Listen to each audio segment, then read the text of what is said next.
Here's the lie. More patients equals more value. Here's the truth. If your profit is low, your value is low, no matter how packed your schedule is. Buyers don't pay for busyness. They pay for clean books, fat margins, and future potential. This is part 2 of our Practice Value series. If you didn't listen to part 1, go ahead and hit the pause button, click back to our last episode where we really talked about the true value of a practice, which is EBITDA. And now that you understand how EBITDA is the main driver for how your practice value is measured, let's talk about how to raise it and fast. Today, we're unpacking how to improve profitability without burning out or chasing more volume. I think a lot of times we think, okay, in order for us to make more, we have to do more. And that's not necessarily the case. I mean, it certainly could be, but that's the fastest way to lead to burnout, right? What we are interested in talking about today is how to work smarter, not harder, to improve efficiencies and profitability in your practice. Okay, so here's what we're going to be talking about today. The first thing is what buyers look for in your financials. Last time we mentioned quickly add back, so we're going to be going into those in more detail in just a moment. We're also going to be talking about how to calculate your true EBITDA. If you're like, what the heck is EBITDA? Again, go back, listen to our last episode where we really define it and break that down. And the third thing is the 3 ways to raise your profit. Clean accounts receivable, boosting your hygiene output, and increasing treatment conversion are 3 things that we're going to be going into detail on today. All right, so let's jump into add backs and what buyers are really looking for in your financials. What's an add back? An add back is something that you can literally add back to your profitability or EBITDA because it's not a true business expense. So personal expenses, maybe one-time costs. If you have family on payroll that's not really working in the practice, maybe you own the building and you're paying more than triple net value. All of those things matter. And listen, I'm not a CPA. I'm not the IRS. I'm not here to scold you or tell you what you should or shouldn't do. What's important for you is to understand how that impacts your value. So keep following the rules, keep following what your CPA is telling you. But just know that these things really matter and they can help improve your practice value by going through a process of adding them back. So again, personal expenses, that gets added back to your EBITDA. Family payroll gets added back to your EBITDA. And then the other thing to really take into consideration, which I think is the biggest unknown or confusing thing that happens when we're looking at EBITDA, it's like, well, my CPA told me my EBITDA is X. It's like, well, a lot of times what happens is we're not taking into consideration actually paying the doctor for the production that they're doing. A lot of times that's happening in a draw, or maybe you're not even paying yourself a W-2, or it's a lower amount than 30%. And so it's really important to understand, again, don't change what you're doing. And that can be a negative add back if you're not actually paying yourself appropriately, because guess what? When you do go to sell your practice and you are producing as an employee at that point in time, the buyer will be paying you. You won't be getting paid last anymore. They will be paying you. And so that does impact profitability and EBITDA. So that would be called go forward doctor's compensation. What are you being paid going forward post-sale? And that's something to keep in mind when you're looking at add backs. Once you go through the process of adding back those personal expenses, those one-time expenses, adjusting for rent, for compensation, that's all very straightforward and easy to understand. The next thing is not as easy to uncover, which is really stopping the leaks of where you are spending money that aren't adding to your profitability. That would be called assessing your expenses to ensure you're receiving a return on investment for everything. There's 3 types of expenses, right? You have consumptive expenses, meaning you put $1 out and you're not getting $1 back. You have a consumptive expense, which means that you are putting $1 out and you receive $1 back. And then you have productive expenses, meaning you spend $1 and you get $10 back. Okay. So we want to look and see, how do we maximize all of our expenses to be productive, not just leaking money, not just $1 for $1 back. So what are some of those main culprits of destructive or consumptive expenses? A lot of it could be maybe you have PPOs that you're actually paying more for those patients to come in and get treated than you're actually receiving for the value of your dentistry. So let's talk about some of those main areas where we're really seeing leaking money that isn't adding back to our profitability. One of them could be insurance that your patients are on, PPOs that your patients are on, where you're actually paying to have those patients come in for treatment. And we've seen it before. So assessing PPOs, assessing your insurance, assessing your fee schedule is really important. You might have uncollected accounts receivable that's just sitting there. And guess what? If you were to collect that, that would go straight to your EBITDA, unless you hire someone to do it, right? Which is definitely worth a good, I would call that a productive expense for sure if it's done well. And we have great partners that do that. But uncollected AR is like the number one thing that you can do to boost your EBITDA right now.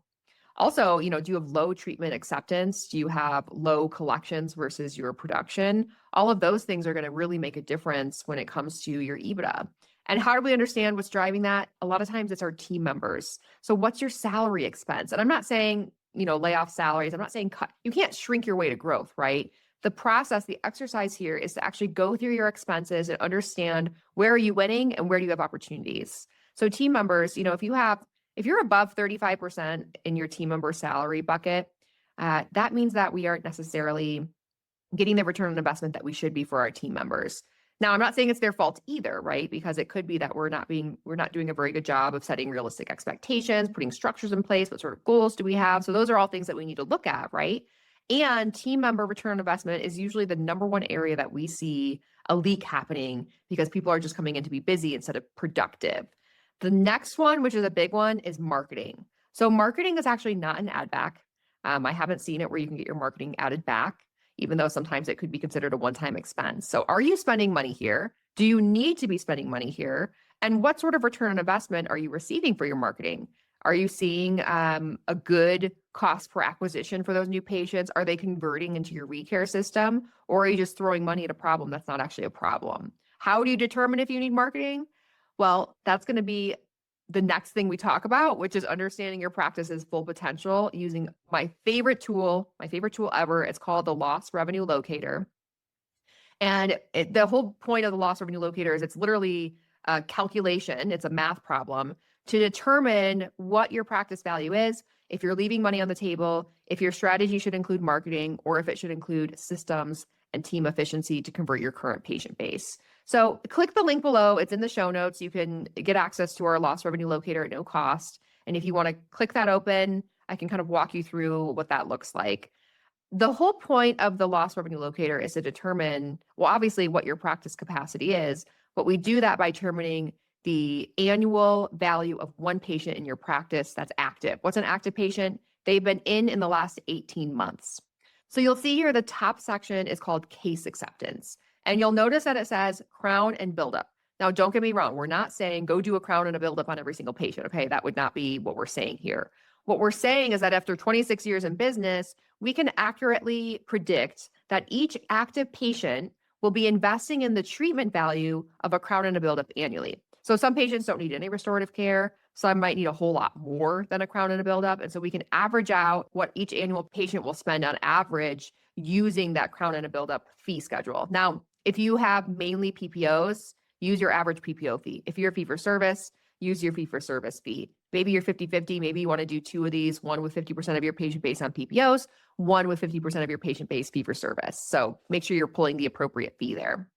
Next is going to be your hygiene revenue for a patient. So each patient coming back twice a year in hygiene, that should be a no miss for you. 90% of the time that should be happening. So two exams, 2 prophies, a set of bite wings is what's happening for our hygiene patients.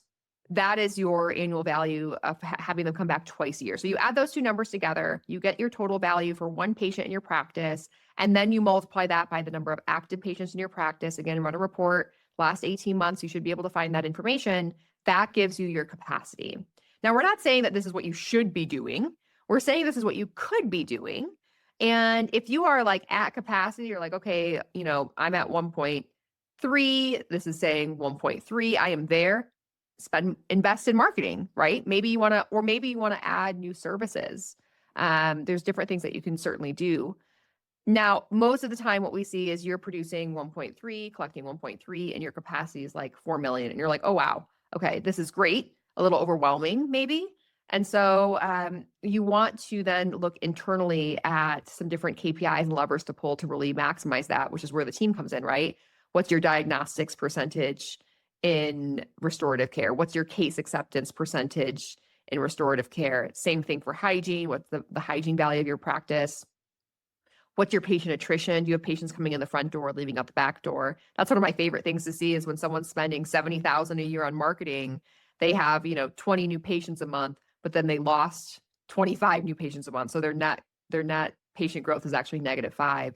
The other crazy thing that we tend to see with that is their reappoint for those new patients in hygiene is like 45%, when it should be at 90%, and their existing patients are reappointing at 85%, right? Or their case acceptance for those new patients is at 50%, while their existing patients are accepting restorative treatment at 67%. And so again, they're spending all this money on marketing. The new patients are actually a distraction, right? They are not dropping into recare. They're not accepting treatment like the existing patients, and we're just letting the existing patients walk out the back door. So something really important to take a look at. One of the not the biggest leaks we see, but definitely a distraction in strategy. If you don't have the right strategy in place, then you're kind of just wasting time. And I just don't waste time, right?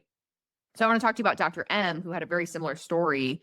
He did have a packed schedule, but it was very much so busy. They were filling blank space instead of productive. So thin margins happening for his practice. His hygiene department was definitely underproducing. His follow-ups were very weak. And he was really the one driving all the numbers. And very self-admittedly, his diagnostic was a little bit low. And he's like, listen, I don't always have all the time I want to be able to educate my patients.